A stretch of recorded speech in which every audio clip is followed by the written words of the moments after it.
Hello, j'espère que vous allez bien et bienvenue dans ce nouveau vlog. Courant octobre, on avait quelques courses à faire en presqu'île, donc c'est vrai que maintenant qu'on habite dans le Beaujolais, on mutualise un petit peu les sorties pour rentabiliser le trajet. En l'occurrence, on s'est rendu en presqu'île lors du Lyon Braderie Festival. Bon, on est loin de la braderie de Lille, mais il y avait quelques boutiques de plantes place des Jacobins, qui est une place que j'aime beaucoup. Et il se pourrait que j'ai fait un petit achat en boutique chez Honorium. Pour des raisons évidentes de praticité et de priorité, les plantes sont restées un moment paquées ensemble dans le bureau, dans l'état dans lequel en fait elles ont été déménagées. Mais on a bien avancé sur l'emménagement, ce qui m'a permis de les déplacer pour rendre mon bureau un petit peu plus accessible. J'en ai profité pour arroser et faire un petit check de tous mes Oyas. C'est vrai que c'est la famille de plantes que j'avais le plus regroupée dû à la taille des pots. Donc il y a eu quelques loupés, notamment mon Oya linearis, qui a tout simplement quitté la collection. Alors c'est encore un peu chargé et j'aimerais beaucoup agencer de manière différente mes plantes. En fait cette plantagère était très pratique dans l'appartement dans lequel je résidais quand je l'ai acheté, qui était à Dijon. Mais je trouve que notamment les Oyas ils sont très entassés et je les vois réellement que quand je fais du plant de care, ce qui est dommage. L'avantage d'être en maison, c'est que tout ce qui était dans le bureau, à savoir l'imprimante 3D, la bibliothèque, etc., sont répartis dans d'autres pièces de la maison, donc j'ai plus de place pour réfléchir à un agencement. Et concernant le placard qui est derrière, c'était anciennement un dressing, mais j'aimerais le convertir en bibliothèque / placard pour ranger mes affaires de loisirs créatifs et pouvoir exposer mes livres et quelques objets déco.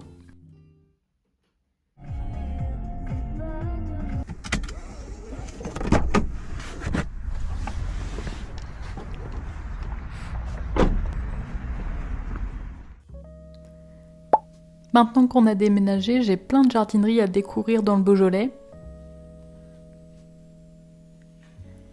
Et ce jour-là, je me suis rendue aux Serres Caladoises pour acheter principalement du terreau d'extérieur. Mais j'en ai aussi profité pour faire le tour de la jardinerie au global.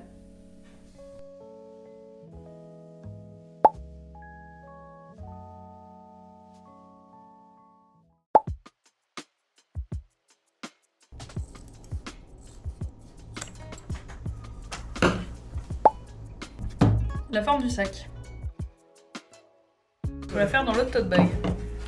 Ah, on aurait peut-être dû les repasser. Ah mince. Je fais quoi? Je trace ou je coupe? Je trace, non? Trace.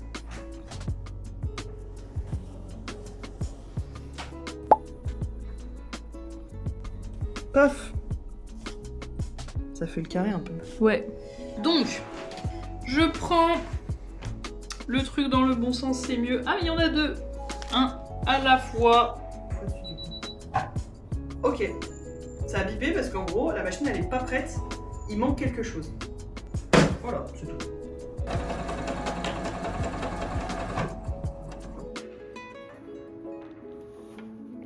Attendez, je vais avoir envie de couper plein de trucs. Bah tant mieux en fait. Et du coup, c'est facile de faire des hausses de coussin en fait. Bah en fait, il suffit juste de Vous faire coupez des carrés. un revers quoi. Et tu fais un revers.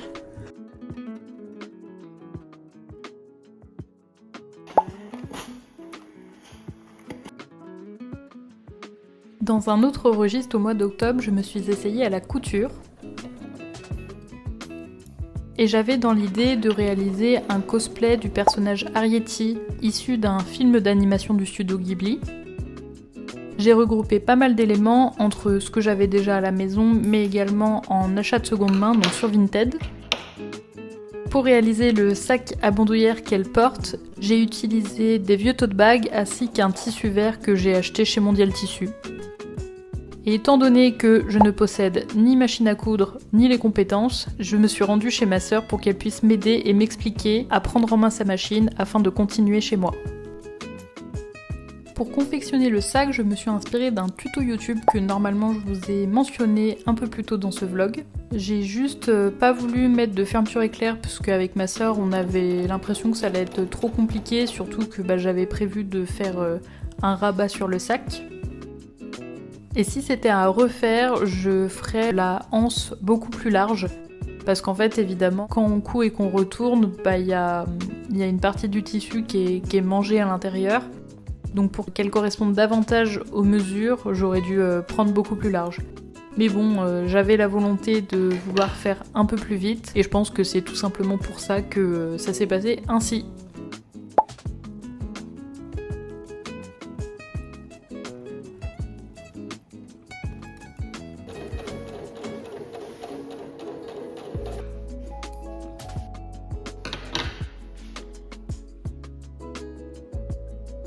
Faut rentrer les fils et tout, faut avoir la DA. Mais pour des vieux tote bags réutilisés, on sauve ça. Et la première fois que j'utilise une machine à coudre, surtout, 10 sur 10.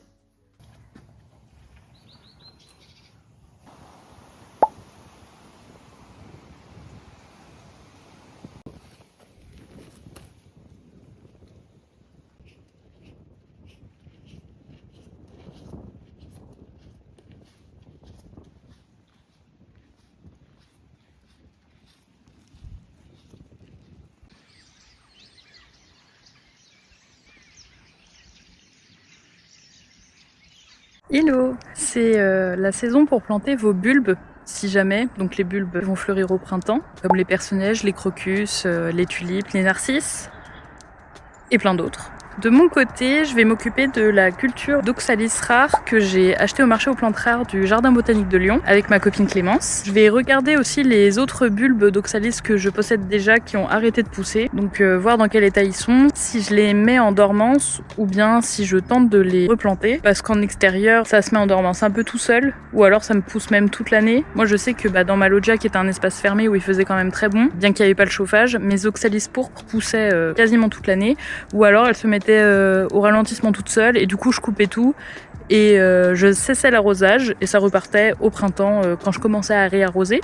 Le matériel de jardinage est encore dans pas mal de cartons, donc j'ai fouillé un peu partout pour regrouper ce dont j'avais besoin. Donc là, ce que je vais faire, en fait au lieu de vous le dire, je vais le faire. Voilà, c'est parti. C'est l'enfer, il y a encore pas mal de moustiques. Vous êtes un peu à contre-jour, mais ça va le faire. Sinon, de l'autre côté, c'est trop le bazar. Hop, ça a l'air d'aller. Donc là, ce que je vais faire, c'est que j'ai préparé un arrosoir d'1,5 litre d'eau. Et dedans, je vais mettre du liquide océan. C'est un engrais qui peut aider à activer la pousse. Il faut en mettre 1 à 2 ml pour 10 litres d'eau. Et donc, vu que là, j'ai 1,5 litre, il faut que j'en mette 0,15 ml. Pour ça, j'ai une petite pipette qui va me permettre de pouvoir doser.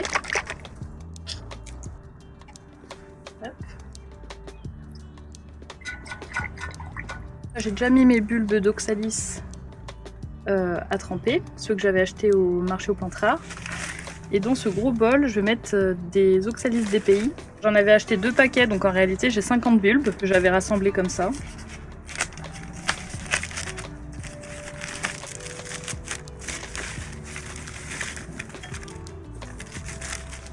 D'ailleurs, ils disent utiliser en massif, en pot. Oui, il faut bien les cultiver en pot parce qu'en réalité, c'est hyper invasif. Donc je vous déconseille d'en mettre en pleine terre. Je vais laisser les bulbes tremper plusieurs heures et en attendant, je vais regarder ceux-là et préparer aussi du terreau. Hop. Moustique, je me fais attaquer.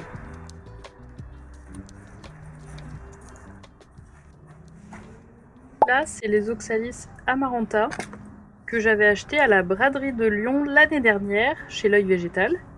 Donc pour vous montrer un peu les bulbes, ils sont tout en long. Il faut que je change le terreau parce que du coup je les avais pas rempotés l'année dernière et là je sens bien qu'ils ont plus assez de nutriments pour pousser. Il me semble que dans celui-ci c'est également des oxalis DPI ou DPI. Je me suis dit que j'allais les dépoter et potentiellement les planter avec ceux-là.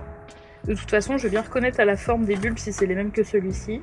Vu que j'en ai beaucoup, je pense que je vais faire une grande jardinière qui sont juste ici. Mais d'un autre côté, je me dis que vu qu'il y a du violet, ça peut être hyper beau avec ce cache-pot Hello. Tac, j'ai la photo ici. Je pense que si j'en ai beaucoup, je vais clairement pouvoir les diviser parce que ça se multiplie bien. Donc ça pourra à la fois remplir ce pot et à la fois remplir une jardinière.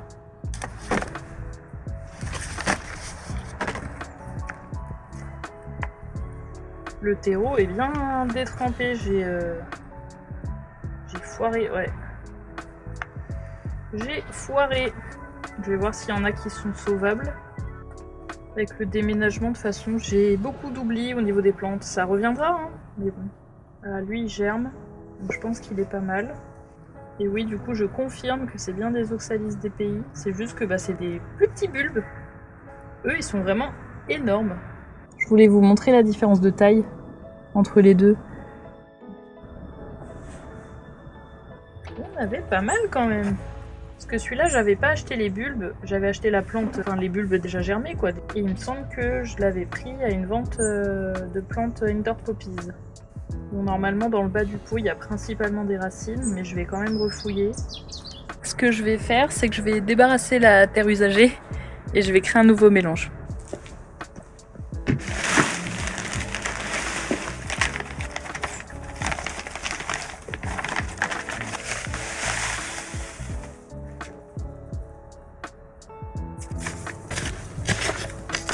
J'ai tout ce qu'il me faut, mais je vais devoir attendre un peu que les bulbes d'Oxalis continuent de tremper. Parce que ça doit tremper quand même 1 heure ou 2. Puis on pourra continuer la plantation. Nous revoilà quelques heures après. J'ai bien envie de faire une jardinière d'Oxalis quand même. Parce qu'elles sont belles en terre cuite comme ça. C'est pas un peu loin. J'ai pas encore mes repères pour cadrer.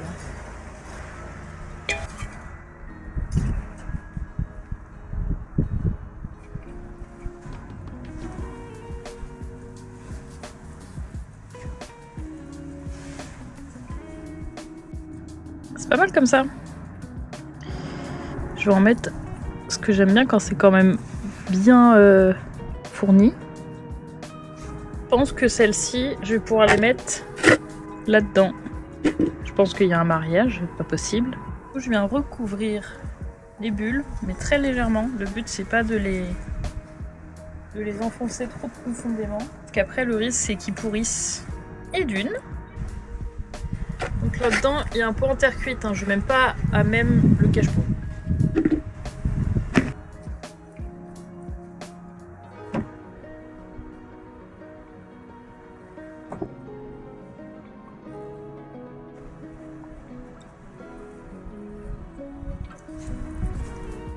Oh non, une coccinelle!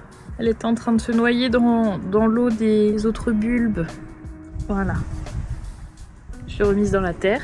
Je pense avec les bulbes qui restent, je vais faire un petit pot pour ma maman. Elle les aimait bien ces Oxalis. Je vais en profiter pour arroser avec l'eau qui a servi à faire germer les bulbes. Il n'y a plus qu'à. En fait, je me dis que j'aurais pu en mettre vachement plus dans la jardinière. Puisqu'en soi, il y en avait autant dans un pot comme ça. Mais bon, c'est pas grave, au moins ils auront de la place. Il faudra juste que je fasse gaffe à adapter mon arrosage. C'est aussi pour ça que je préfère les cultiver en terre cuite. Et voilà, il faut que je retrouve mes étiquettes, ce serait quand même bien pratique.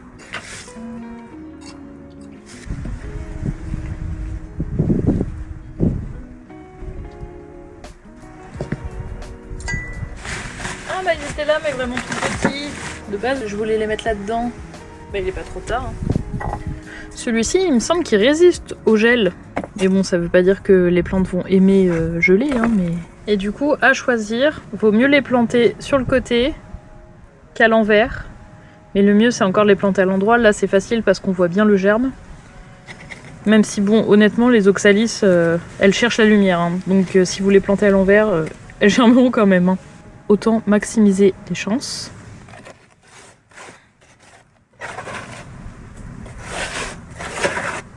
Je vais les arroser avec le reste d'eau et de liquide océan.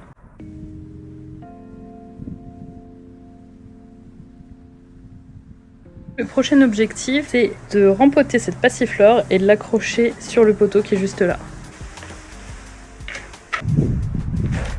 Oh! Ah ouais! Trop petit ça. J'ai pas plus petit, mais après j'ai des trucs beaucoup plus gros.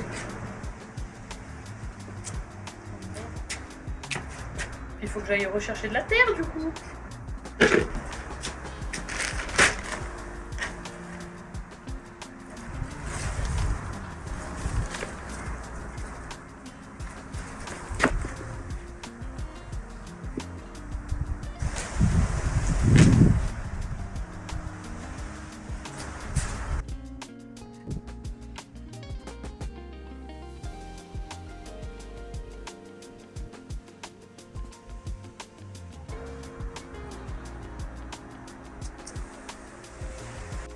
Elle fait un peu pitié.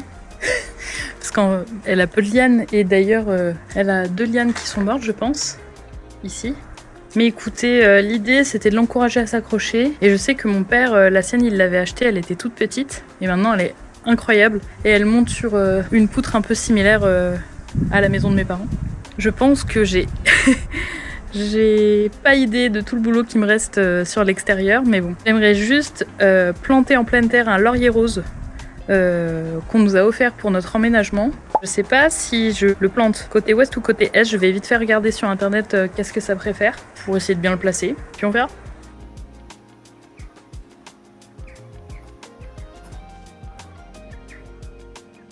La caméra a plus de batterie, mais voilà les pots d'oxalis installés. Et j'en avais brièvement parlé sur Instagram, mais une amie de ma tante se débarrassait de son hortensia, et du coup le voilà. Je le voyais pas si gros sur les photos. Pour vous montrer la taille du pot par rapport à la taille de ma main. Et c'est du plastique, même si je trouve que pour du plastique, c'est une bonne imitation terre cuite. Dans l'idéal, j'aimerais le mettre en pleine terre, mais là c'est extrêmement lourd. Et avec tous les allers-retours que j'ai fait, parce que les affaires de jardinage qui sont encore dans des cartons, je le laisse là pour l'instant. Je vais l'arroser là, et puis on verra bien. Nouvelle étape dans la confection de mon costume, puisqu'il a fallu designer des pièces à imprimer en 3D. Et d'ailleurs, sur mon bureau, il y a une boule jaune qui est une sphère qui va être destinée à l'épingle d'Arietti. Comme vous l'avez vu, j'ai regardé le tutoriel dont je me suis inspirée et la personne utilisait plus de la mousse. C'est pas quelque chose que j'ai à la maison et j'avais pas spécialement envie d'en acheter parce que ça allait être un usage très occasionnel. Du coup, je suis partie sur ce qu'on avait à la maison, à savoir de l'impression.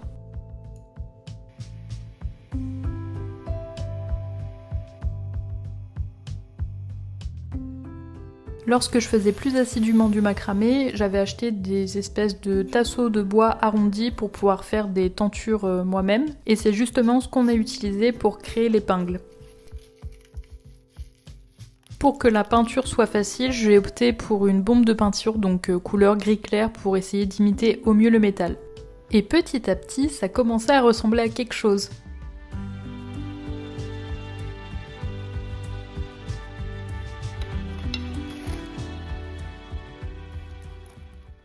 Hello!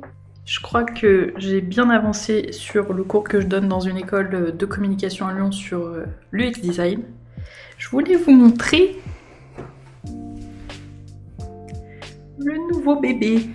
Alors ce vlog n'est pas du tout en collab, j'ai un réel à tourner d'un unboxing, donc c'est un produit offert.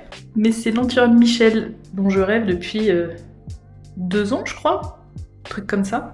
Donc écoute Hélène, je ne sais pas si tu passeras par là. Mais merci beaucoup. J'ai pas encore commencé le montage de ce vlog, donc je sais pas comment je vais articuler les choses au montage, mais j'ai prévu de vous montrer la préparation de mon costume d'Halloween, qui est ce soir, et je me suis rendu compte que j'avais quelques finitions à faire, donc je vais aller chez Cultura pour acheter de la feutrine, je pense, et peut-être du vernis acrylique selon en combien de temps ça sèche. Je l'appliquerai aujourd'hui pour protéger la peinture d'un élément. Sinon, si ça met trop de temps à sécher, je pense que je la prendrai, mais que je l'appliquerai plus tard, pour pouvoir utiliser mon accessoire aujourd'hui.